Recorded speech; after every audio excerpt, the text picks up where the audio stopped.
Fun with Failure. Hello, welcome again to Fun with Retail. I found 5 stories that I really loved, and I want to share them with you today. So, here we go. So I went to Aldi today on my lunch break.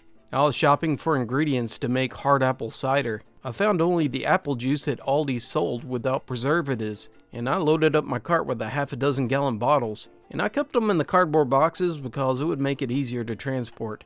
There was a few other items I needed to pick up, so I pushed my cart through the aisles shopping for them. A woman noticed the boxes of apple juice in my cart, and she asked me where I found them. I had nothing better to do, so I walked her over to the apple juice display. Well, she thanked me. Another woman immediately came up to me and asked, "You used to have candy apples, but I can't find them. Where are they?" I had no idea where they were, so I said, "I'm sorry, I don't know where they are. I don't work here." Her eyes narrowed and she responded, "What do you mean you don't work here? I just saw you help the other person." Now I'm in a t-shirt and corduroy pants, and I don't look anything at all like an employee. I could tell this wasn't going to go well, no matter what I said, but I attempted to be polite. "I'm sorry, ma'am." She asked me where I found the apple juice, so I showed her. "I don't actually work here." "What do you mean you don't work here?" "I don't work here. I'm a customer like you." "Just tell me where the candy apples are." At this point, it was getting weird.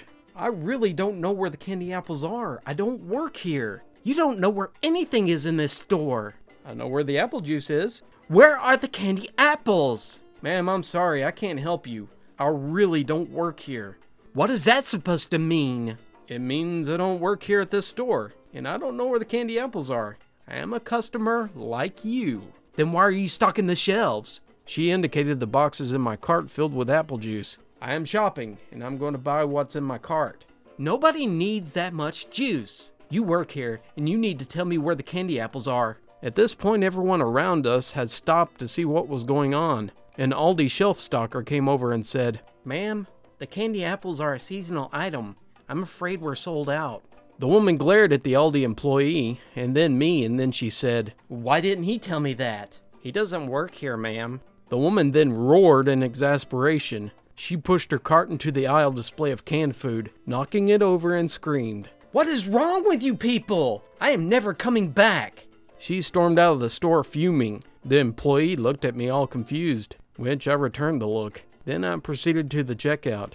I loaded the juice into the trunk of my car. Then I hopped in the driver's seat. I checked my mirrors before backing out, and I noticed that the candy apple lady, she was in an SUV. She was sitting there in her driver's seat, sobbing. I rolled down my window and I waved to get her attention. She noticed me. She waited about 15 seconds, then she rolled down her window. "Are you okay, ma'am?" I asked. Through sobs and tears, she said, "I said I would bring candy apples to my grandson's party." I asked her when the party was to take place, and she told me tonight. I told her that I saw a kid over at the Safeway, and that if she made them now, it should be ready by the time of the party. Her eyes lit up, and she looked at me and said, "Thank you." "You're welcome." Then I went back to work. This happened maybe a year ago. Many friends told me that I should put it in here, so here we are. I attended a university where we had a shuttle system in place during the weekends, 9 p.m. to 10 p.m. on Friday and Saturday, and then 1 p.m. to 4 p.m. on Sunday. You get on, you tell the driver where you want to go, and what time you want to be picked up. It's all good. It's absolutely free, so quite a few students take this shuttle. They use it to get groceries or go to local restaurants with friends without having to pay for gas. I think the city foots the bill because tuition isn't high enough to cover the shuttle. Aside from attending classes at the university, I also work there. I work in the cafeteria. It's named the quarterdeck, commonly referred to as the QD. I work there almost every day. I'm scheduled for a set shift each week, but I get called in a lot because my college students don't show up to their shift. The uniform that we wear is dark pants. Denim jeans are fine, and a royal blue shirt. This pertains to the university. The QD provides us with one of the cafeteria logos. It's on the front upper left that says crew in big yellow letters on the back. But as long as the shirt is blue and says the university's name, it'll pass. And any hat or hairnet. This is all very important because this story takes place immediately after I left the diner shift, and this was on Friday night. I got on the shuttle, still in uniform. I wore a hairnet that day, which I disposed before I got on. I asked to go to Walmart for 20 minutes. I needed a few items, and a friend gave me some money to get them something while I was there, since they had to work late. Once at Walmart, I grabbed a cart that was able to be carried and I began shopping. Not even 5 minutes in, I heard a lady sighing in annoyance. I was too tired from class and work to think properly, so I thought she was just trying to get something from the shelf. And thinking that I was standing in front of her, I moved out of the way, but otherwise I paid no mind. Not even a glance was made in her direction. I just wanted to grab my items and leave. This was the wrong move, I was soon to find out, because she decided that I had disrespected not only her, but her entire family from past and future. She tapped on my shoulder rather forcefully. I think I even had a bruise for a week, while clearing her throat in the most sarcastic way she could. I looked up to see this woman in her mid-40s. That was the epitome of, let me talk to your manager customer. She had the haircut and jewelry and everything. This is how the conversation went. Can I help you? Well, it's about time you did your job. I'm sorry, what? Oh, are you as deaf as you are stupid? I've been trying to get your attention for hours. This is a good time to mention that I have a habit of tuning people out when I go to the store, other than a bare minimum of autopiloting, and that's just to avoid bumping into someone. The fact that I was tired had strengthened this, and I'm sure I only knew she was there because she essentially harmed me. Aside from this, not only was my shirt the wrong shade of blue, but my hair was dyed purple at the time. I was part of a fundraiser for Relay for Life, and I said that I would dye my hair purple if we raised enough. Dyed hair is against most retail dress codes. The school, they literally don't give a crap since it was school sanctioned. I didn't look like any employees. Ma'am, I don't work here. You most definitely do. Why do you think that? Your shirt says crew on the back and you walk around like you know every inch of the store. Well, I've been here a lot, and I usually get the same things, so I know where I'm going. I still don't work here. My shirt says quarter deck. I pointed out and she huffs at it. Then you work at Starbucks. You still work here. There's a small Starbucks at the front of the store, but they have vastly different uniforms. Not to mention, they actually say Starbucks. At this point, I want her to get as far away from me as possible. Again, I'm tired and I want to buy my things and leave. Instead of trying to argue with her, I put on the most retail smile I can manage. I've worked at retail before, so I'm trained for this. And I make my voice just as tooth-rotteningly sweet. You're right, ma'am. I forgot that we're connected. That's my mistake, and I'm extremely grateful that you pointed that out. I promise I'll work on it. What are you looking for, and I will try my best to help you find it. I'm being overly perky as a mix of overcompensating for my exhaustion and being extremely sarcastic. There you go. I knew you could do it. You just need some sense beat into you. She actually said that. I had to keep from stepping back. She was looking for a specific brand of dog food that I knew that Walmart did not carry. Only knew that because my mom asked me for the price on it a while back. Obviously, this woman wouldn't believe me, so I came up with a different aisle. Go to 12B. All sections stopped, or at least before the aisle number reached 10. So the fact that I told her to go to aisle 12, much less 12B, was the funniest thing to me at the time. It's still pretty funny to me now. Oh yeah, that must be in aisle 12B, since I believe we just got it in stock. You can get there by going all the way down there and turn left, and you'll see it immediately. She left somewhat satisfied, and I returned to my shopping. I knew that if I didn't leave soon, that woman would release storms of storms. Nearly 40 customers asked for my help that day. I tried to re-explain at first, but none of them were having reality for some reason. I helped the first few, who were extremely nice and acted as though they legitimately didn't want to bother me. But everyone else, aisle 12B. The location changed as to where I was at the time, because all the way down there was just whichever end of the store was furthest away from me. Cereal? Aisle 12B. Garden equipment? Aisle 12B. Rat poison? Aisle 12B. By the time I was checking out, I was so done. I went through the self-scan to avoid any more interaction, and I probably was the fastest to check out. Before I could leave the store though, I had one more hurdle. The manager stopped me while I was heading to the exit to get on my shuttle. Enough people had complained to get her on my tail, because she looked positively livid. You don't need to bother coming in your next shift. You're being let go for not being a team player and misleading your customers. Only looked at her with the look that I was probably expressing how dead I was inside at this point. I don't work here. I tried that one more time, hoping it wasn't in vain, but all hope was gone at this point from my voice. I've never worked here. I just want to go home, make some mac and cheese, and fall asleep before I finish the bowl. I just want to live a simple life. I just want to leave. I never asked for this. The manager looked at me, studying, as her angered expression softened. Oh, so that's why you didn't look familiar. I gave my friend his items, and I told him the story. It ended up that the story was passed around until the entire dorm heard of it. This happened a few years ago. My friend and I decided to hit up a GameStop. We wanted to see if there was anything worth buying. I just happened to be wearing a polo shirt with a lanyard around my neck because I just left the office. This kid came up to me in the Xbox section and he asked if a certain game was available for PS3. He must have been around 12 years old, and since I knew a fair bit about video games, I happened to know that yes, this title was available on multiple consoles. I went ahead and answered him in the affirmative yes. This title was available in PS3. He simply says, "Get it for me." I pause and look down at the kid. "Excuse me? Get it for me. I want to buy it." I tell him, "How about you go get it yourself? The shelf is right there." I point off into the distance. I start to turn away, and he forcefully demands that I get the dang game. I went ahead and kneeled down so that I was eye level with him, and I told him, "If you want the game so bad, walk your little butt over there and pick it up, you little brat." This kid runs off to get his mom.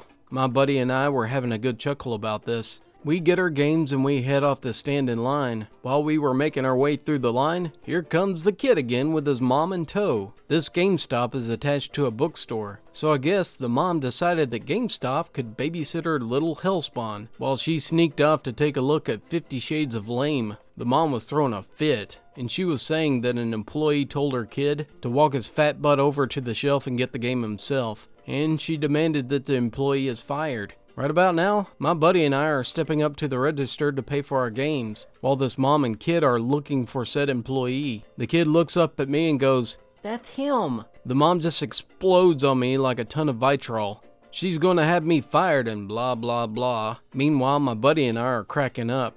He's telling me like, "Oh no, you're gonna get fired, dude." Or asking the person that was ringing us up if we could get the employee discount before I was terminated. This circus was only causing me to laugh harder, and which in turn made the woman even more angry. In the midst of me, on the verge of tears of laughter, this lady is losing her crap. My buddy's goading this woman on even further, and screwing with the GameStop employees asking for the employee discount. The manager comes up to the front and asks what's going on. The lady explains how I was rude to her son and refused to do my job, how I used foul language at the kid, and how I was very unprofessional. She wanted me to be gone, etc., etc. The manager looks at me, looks back at the lady, and at me, then back at the lady, and tells her, "Ma'am, he doesn't work here at GameStop."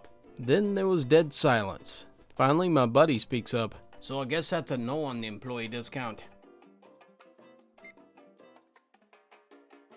The town I lived in, it wasn't huge, and at the time it only had one gas station. I got a job there at the ripe old age of 15, and I worked there for like 2 years. By the end of my time, I was essentially number 3. The only ones higher than me was the manager and the assistant manager. Eventually another gas station opened up across the road, so I got a job there. That was a pretty high turnover, so by the end of my tenure, everybody else, including the managers, were new. This story took place about a year after I left the first store. One last thing to say, puberty? It was a jerk. It didn't feel like making its way over to me forever. From the age of 12 to 18, I looked the same. Not exactly, but I did look really young until I was age 19. And I was a bit insecure about it. So, since I knew all the employees at the store, I'd always get gas and grab an ice cold chocolate milk from them, rather than my own store. When I got to the fridge for the milk, I was dismayed to know that there was no more.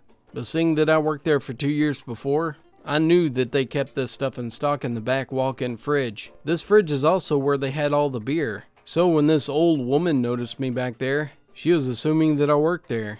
That seemed fair because she probably seen me there on occasions, and I usually have no problem helping people. Oh, if I had known how good that day would turn out to be. Hey, kid! Knowing that there wasn't anyone else in the tight refrigerator, I turned around from fumbling around in the boxes. Yeah, you. Go put this case of beer at the cash register. She's holding out a case of beer. Even if I did work there, I wouldn't have done it. I figured I'd gently remind her that I am actually a person. Sorry, I don't work here anymore. Plus, miss, that was really rude. I'm going to assume that I triggered something for her, because she lost it. And she was screaming about how she seen me there before, and she knew that I worked there.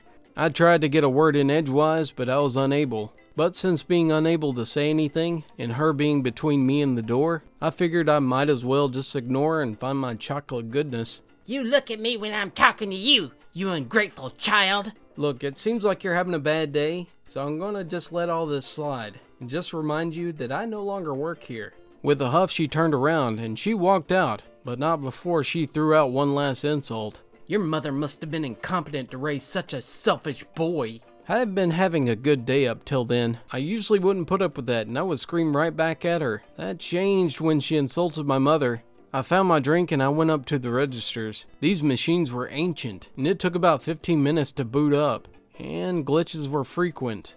Karma strikes quickly and without mercy. When I got up to the cash registers where the woman was, they were having some technical problems, and the screen was frozen and it was glitched. I found my drink and I went to the registers. Knowing there was nobody in the store except for myself, this woman, and my buddy who just started working about 3 months prior, I was in no rush to help. When my friend finally got fed up with the usual debugging process, he looked up at me and asked for my help. When working there, I was the go-to person. I still get frequent calls from the management to help, and I was able to do that in exchange for free candy, so win-win. I glanced over at the screen and immediately recognized the problem, and I knew that it was just a simple fix. All I had to do was click 2 buttons at the same time. If you thought this old biddy had gotten quieter during this whole process, you would be wrong. She must have seen this recognition on my face, because she started howling at me to fix it, so that she could get out of there. Seeing my chance for revenge, I struck. Apologize. She had a stunned look on her face.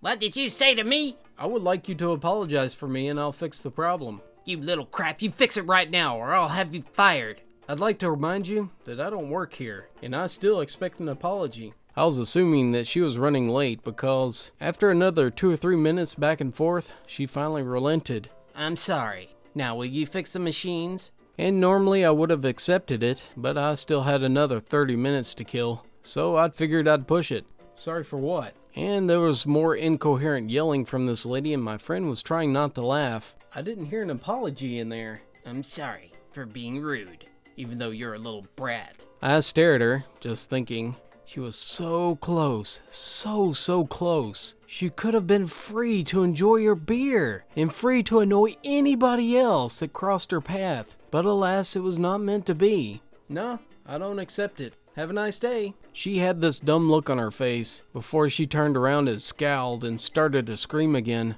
I swear I'm never coming back to this gas station ever again. The employees here are... Expletive. You get the point. And this is right before she stormed out. Now, most people would have been content with this. However, I was not. I quickly hit the buttons fixing the problem. Then I ran out yelling quickly a goodbye and telling him that I would pay tomorrow. See, she swore the one thing that I knew she wouldn't be able to keep. She swore that she would never come back to the gas station, which could only mean one thing. There's only one more place to go for her to get her booze, across the road, to the gas station that I work at. The place where I was #1 employee, and where the owner would back me up. And if he wasn't there, I was the one in charge. I ran over to my job, I told the cashier to take a break, and to sit back and enjoy the show. By the time I got there, she had already rushed to the fridge to get her beer, and when she got out, she was greeted by the sight of me grinning from ear to ear behind the register. Cut to about 15 minutes of swearing later, and she leaves again, with no beer. My coworker was standing there with a slack jaw. He was wondering how I was able to withstand that verbal tirade, even more confused as to why I was laughing the whole time she was going on. That was a great day. So to start off, I like to tell you that I'm a locksmith. So in the shop one day, a customer was having a key copied. It was a nice simple job. Suddenly, while I was getting the machine running, some shirtless guy comes in looking really frantic. I told him that it would just be a minute longer. Then I finished the keys. I send the first customer on his way. Then the frantic dude says, "Geez, man, it took you long enough. I need you to come and unlock my car." I'm already a little annoyed at this point because it's almost closing time, but I figured that he got a kid, a dog, or groceries in the car, so I just give him the benefit of the doubt. "No problem. Where is it?" "A couple of miles that way. My girlfriend drove me over here. Can you follow us to it?" I get some information from him, what kind of car it is, his name, his number, his address, in case we get separated, etc. "My phone is in the car, so if you call me I won't answer." "Then how about your girlfriend's number?" "Hers is in there too." "Well, okay then. Since it's pretty much closing time, I just go ahead and set the alarm and lock the doors. He doesn't like this, and he starts saying how it's taken forever. Yeah, take a chill pill. It's only 5 extra seconds. It won't kill him." I get in my truck and I follow him out. When we get there, I grab my tools and I go ahead to the car. Surprisingly, there's nothing else in there except for his keys. There's no kids, there's no dogs, so I'm hoping this is actually their car. "You better not mess my door up. It's a classic." Yeah, classic Ford POS. I opened it up in 10 seconds and I checked the insurance card. And yep, it's their car. I pick up the keys and I head over to him. Then I say, "That'll be $40. He's got this really dumbfounded look on his face. "What do you mean? Wait, you mean I have to pay for this?" Yeah? "Yes, sir. We charge a service call when we have to go to the location." "Well, I'm not gonna pay that. You did it for like 10 seconds. I could have done it myself if I had known." "Well, I'm sorry, but I can't do it for free." I could've, but there was no real urgency, like my life was endangered. Plus, he was rude about it. We normally just bill someone in the situation, but we've been burned too many times, so we're only to do that for the companies. "I'm not paying for that. I don't have any money." "Then if you can do it yourself, go for it." I threw the keys in the car and I locked the doors. I shut it behind me and I leave. I get home about 10 minutes later. Then after probably an hour, he calls back. "I can't get it open. Can you come back and open the car for me?" "I can go out again, but I'll have to charge you for 2 service calls." "Screw you, dude. A-hole. I'm not paying you $80. "Then you can call out another locksmith nearby. I'm sure he'll be happy to help you." Click. I didn't tell him, but they will charge him $100 to unlock his car. I didn't hear back from him. Thank you for joining me for Fun with Retail. These were really good stories I found. I wanted to be really picky this time, so I hope you enjoyed them. The first story, I really like it that it had a sweet ending to it. I like how insightful the guy was, and that he understood that some people just have really bad days. I know it doesn't give them the right to be jerks. It could turn out to be a good thing if you can actually do that. Some people can't, and that's okay. What do you think about my drawings? They're kind of cheesy. I thought they were fun to do. They're not at all as detailed as I can make them, but that's a lot of time. If you don't like them, I can nix that and go back to just using the pictures themselves, which I'm cool with that. If you like them, I'll keep doing them. It was fun enough just doing the simple drawings. Tell me what you think down in the comments. I'd like to hear from you. Well, until next time, I hope you have a good day, and hopefully I'll see you again.